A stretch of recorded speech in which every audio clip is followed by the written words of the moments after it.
All right, welcome back. So, a couple things. Trying to really work on my camera angle. Um, so I do appreciate any feedback.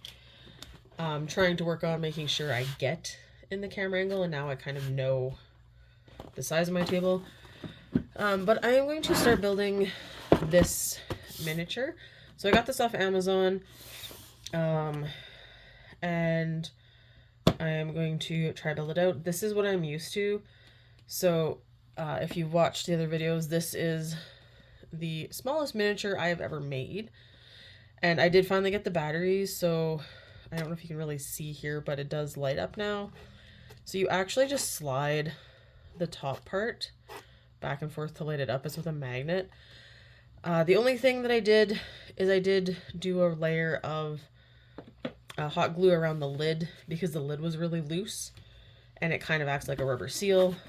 So, but book nooks are ones that I typically, like this are what I typically do. And so this is how they usually come. You have, oh, I don't have to do any actual wiring in this one. Sweet.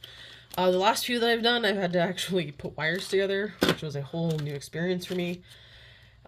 You always get, this one has some screws, so they give you a screwdriver, extra papers. The wood is always stuck together in a nice little bundle. And then, oh, do I have, oh, okay, so this one, I've had stuff like this before. It does have things that you have to cut out. Oh, you get to make little books, which I have done before. It's a really cool feature. Some couple stained glass windows. I can definitely see. So this is a church one. And then this is the Last Supper. So got some of these. So I'm going to set these aside for now. And then, of course, you have the book. And the book is really great because it does help you with putting it together. So it does show you all the parts to make sure you have them. They do not come with glue.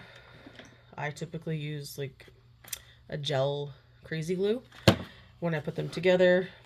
And all of the pieces are numbered.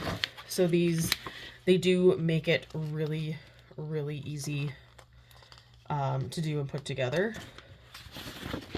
So before, let's break out scissors because I know I'm going to need those. Lighting is one of the last things, so I'm just going to set it over on the side. And let's pop this open and look at all the different pieces. So this one, while you do make some things, it's never like folding all the teeny tiny papers that I had to do before. So this one I might do mostly on screen.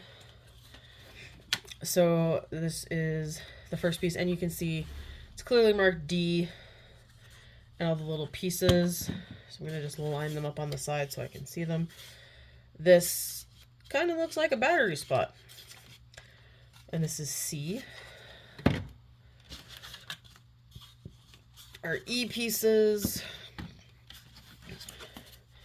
Plain wood, J. If it's plain wood, it's probably pieces you're never going to see.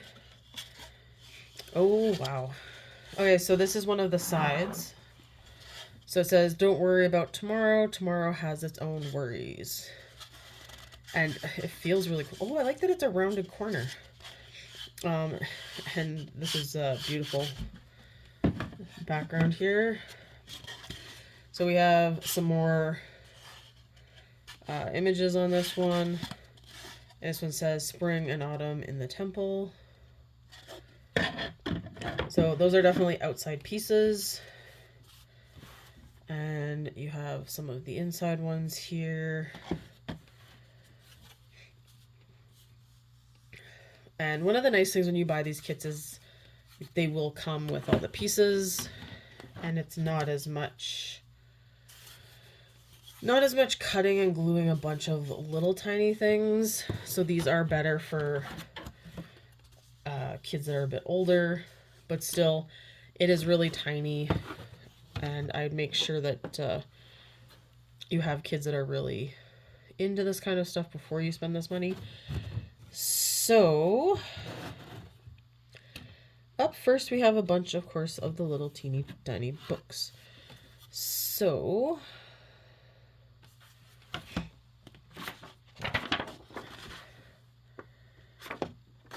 it says I-12, so there's 6, and there's 6 here, so I'm assuming there's that, and then I-13, and then G11 has some. So G11, so they're different sizes, and G12.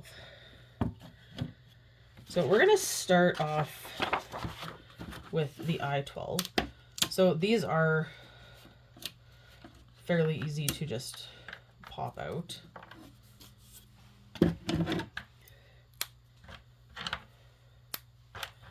And then they do give you a little piece of sandpaper to file stuff, so you can file off the edges. This is a different sandpaper. I have cords floating around my craft room, so it's kind of nice to just file down the edges. It gives it a cleaner look, and then too, when you're gluing pieces that actually glue together, it's way better. So I'm gonna cut out my 12 here.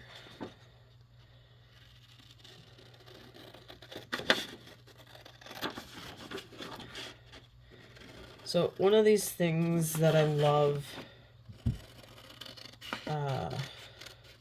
so churches in particular, I love for the architecture. And where I'm from, in Canada here, I'm on the west side of the country. So our churches are not nearly as fancy as the ones on the eastern side or as the ones in Europe. And when I went to London, the only really fancy place we went to was Westminster Abbey. And it was one of the most beautiful places that I went to. The outside alone, the architecture, I found amazing. So, if you get the chance to go to old churches, definitely go. I was really sad that I hadn't got to Notre Dame before it burned. But from what I hear, the renovations looks pretty good, but it's still never going to be what they lost, which is kind of disappointing. So the way these work, you just tuck and wrap, and then you have a cute little book. So I'm going to break out I'm going to fold them all over first, and then I'll break out the glue, because it just goes faster. And the important thing to know with these, you don't need a lot of glue. The first one I ever did was a magical library. And when I was folding the books, I had a little too much glue on it, and then I held it shut, and then it was stuck to my fingers. So you kind of got to watch how much glue you put on these things. Otherwise, you become glued to them as well. And this is the only one that I've noticed that has writing on it, and it just says album. So most of these just look like covers. So, all right. Then we're gonna take Mr. Trusty Glue. I get this off Amazon. You can probably buy anything. Cheap crazy glue, cheap glue. You just have to remember though too, the cheaper the glue, the less likelihood of it staying forever. So if you're trying to keep these long term, you might want to make sure that you use a decent glue. And this is the same glue that I used doing that mini I showed you at the beginning, and it works really well. It was one my father had recommended, actually, because he's a crafty person, and although his glue is a bit of a different situation for other things, but I usually go with his recommendations for projects.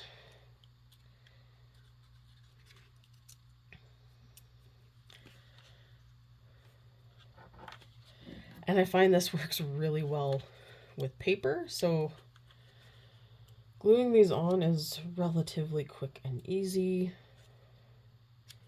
It's just a matter of making a bunch of small little books that are probably just going to be stacked on each other somewhere.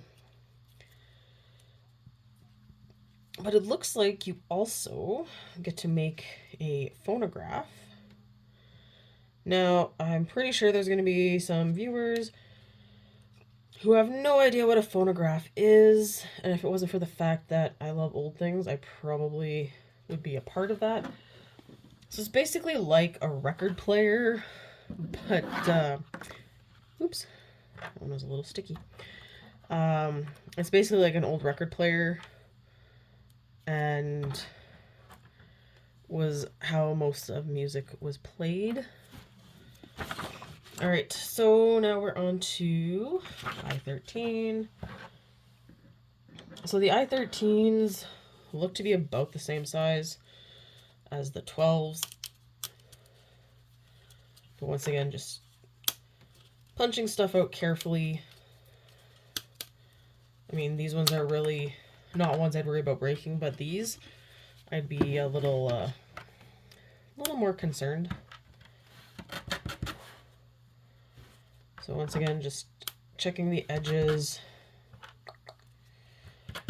making sure that you don't have the big stick out pieces, because depending on where you have to put these things, you don't want them stuck everywhere.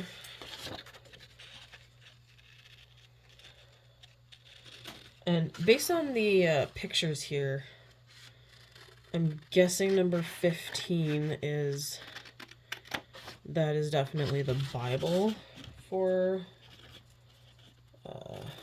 this piece. Based on how it looks, that's what I'm going with.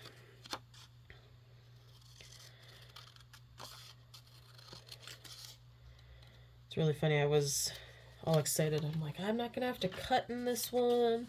It's gonna be so easy, and here I am cutting. So I kind of jinxed myself with that. But this kind of cutting and folding I can live with. It's not as stressful as the tiny little box of chocolate frogs I had to fold. And all of those little ones ended up seeming to get stuck to me no matter how hard or careful I was, which is a little frustrating. And I don't have to measure the pieces, which is also a nice feature with this. And don't get me wrong, I loved the little shop that I made, and I do have one more similar to it that I will do eventually here. But sometimes you don't want, it's like reading a book. Sometimes you just want to read something for fun.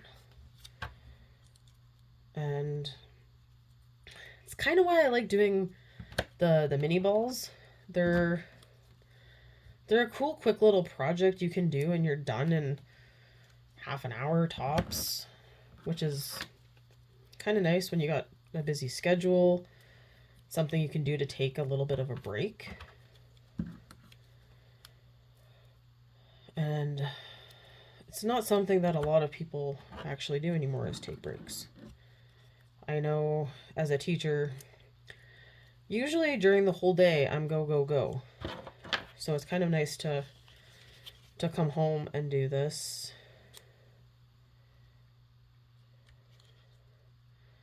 Although I can't say that it's too bad of a job. I do love the kids. They're honestly the best part.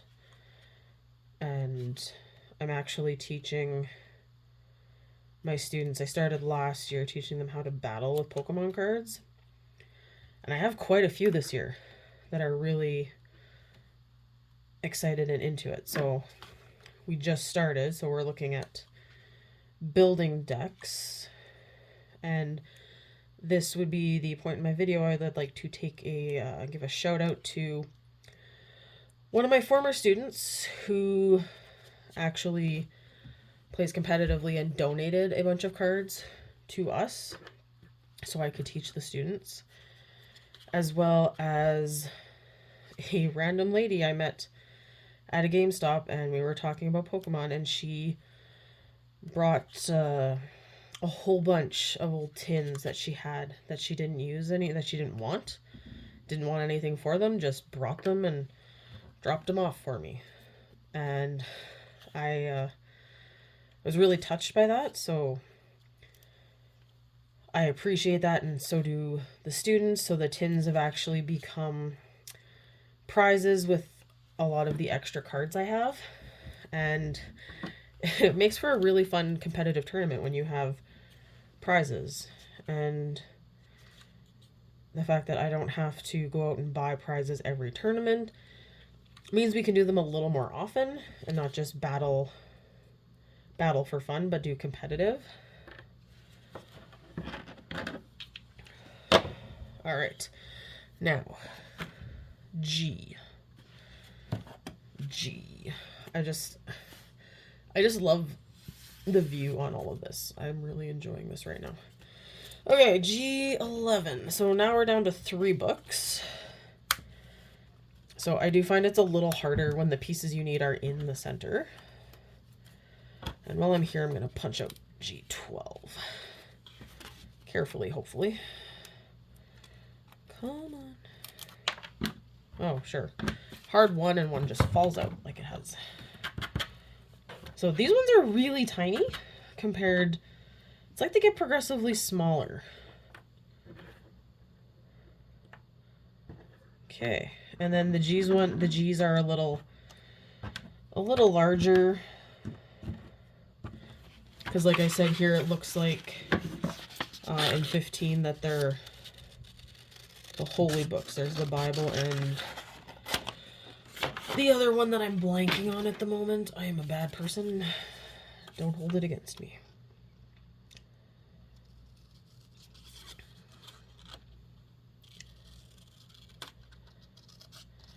I will say, though, the church that we have in town does have some beautiful stained glass windows. And stained glass windows are probably one of my most favorite things. I would love to have stained glass windows on my house, but real ones are expensive, and in order to actually paint a stained glass window, you need to take the window off the wall first. So that aspect, not always a doable feature. And if I sound a little funny, in typical back-to-school fashion, there is a sinus thing going around, and it hit me Sunday, and luckily I have pre-recorded videos, otherwise nothing would have been posted. And these ones are tiny, tiny. Oh, it's so cute though. I don't know what it is with miniature things. My mom has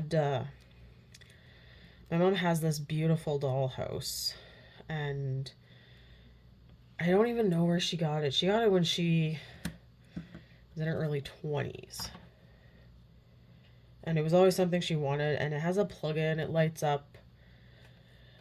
And I remember playing with it as a kid and loving all the little pieces.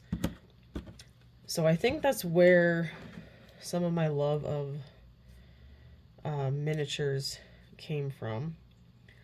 And actually, we used to have this store, used to be in like West Edmonton Mall and all that. It was called the Great Canadian Dollar Store, and they always had doll furniture and dollhouse things.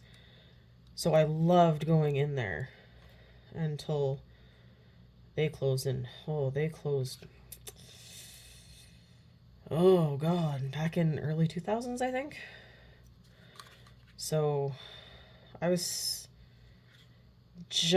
no, it would have been, because I had a medieval grad dress, and they had that exact same dress on display in their store, which was ironic because I found mine online. And so that was 2007. I guess that's mid 2000s.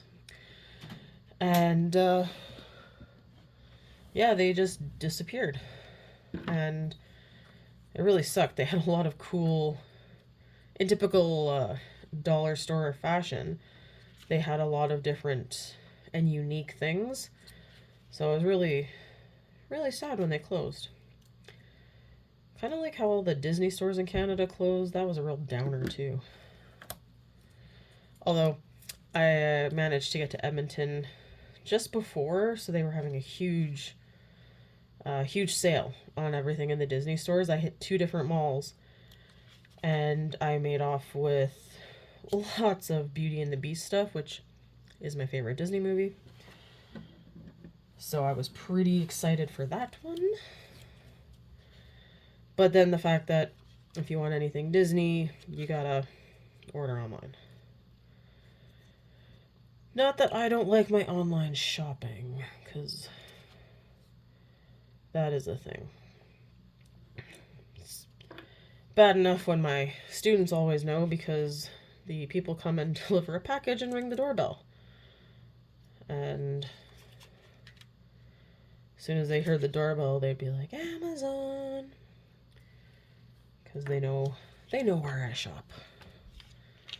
If I have to bring anything into school, it comes in an Amazon box. All right, H. And my brain, there we go. Okay, so we're looking for H11 and H12. So pretty one, extra piece for the back. Oh, and then we need 13 and 14. Oh, these ones.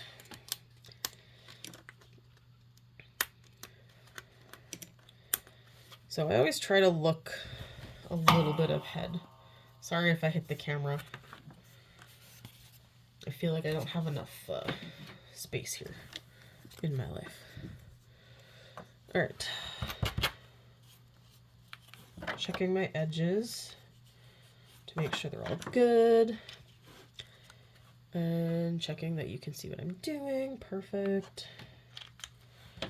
So you don't need tons of glue to stick the pieces together a lot of the time. Okay, then, oh, these guys are the top of the counter. I get it.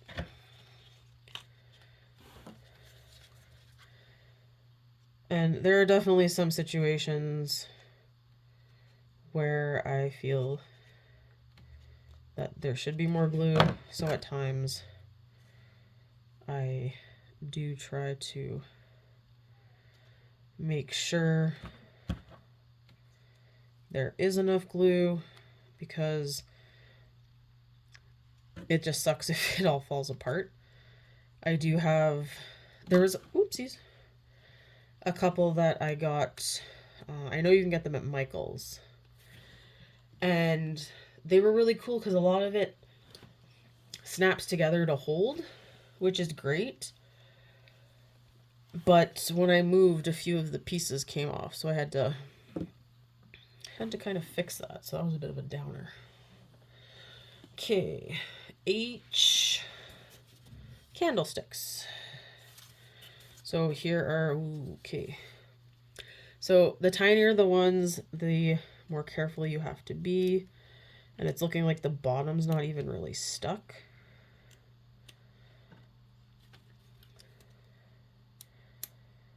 I will say I do like how many candles are in this.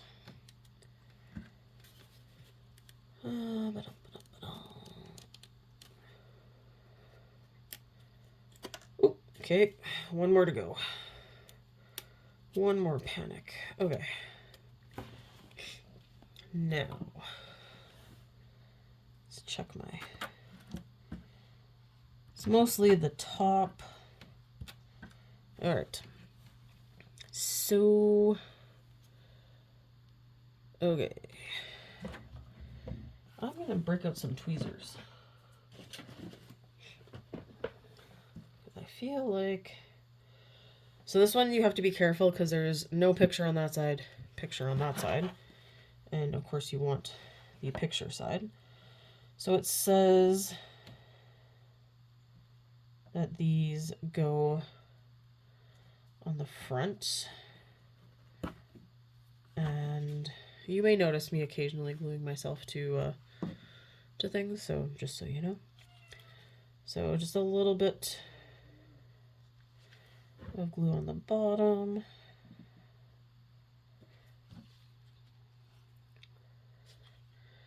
And plus, if you do it this way, you're guaranteed to not glue yourself to your altar. Oopsies. Which does have some benefit. I actually keep my fingerprints for an example.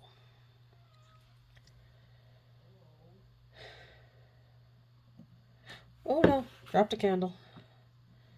I should have went from the other side. Okay, where did my dropped piece go? So chances are I just didn't have enough glue on this guy. Okay. Then I put, so you have the candelabra and these two as well that are going to go on the altar. So, oh dear, I'm scared I'm going to break the candelabra. He's really stuck on the bottom, but not on the candles. Go figure.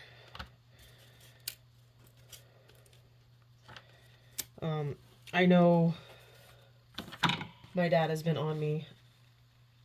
If I can find patterns, he could print them out on his Cricut.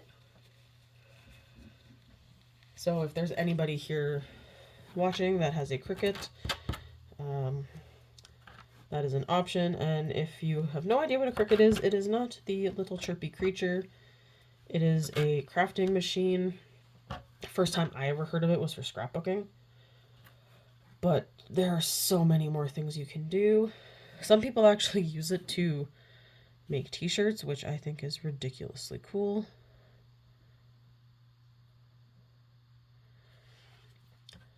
And now that my dad actually lives in the same town, I might try to steal it and play with it and figure out how to use it and make some of my own t-shirts.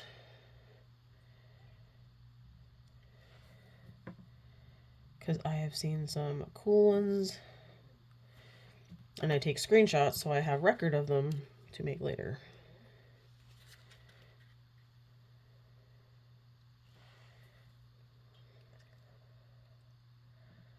Alright. And that is the finished altar. Alright, so I think I'm going to stop the video there, and I will continue on later. Thank you.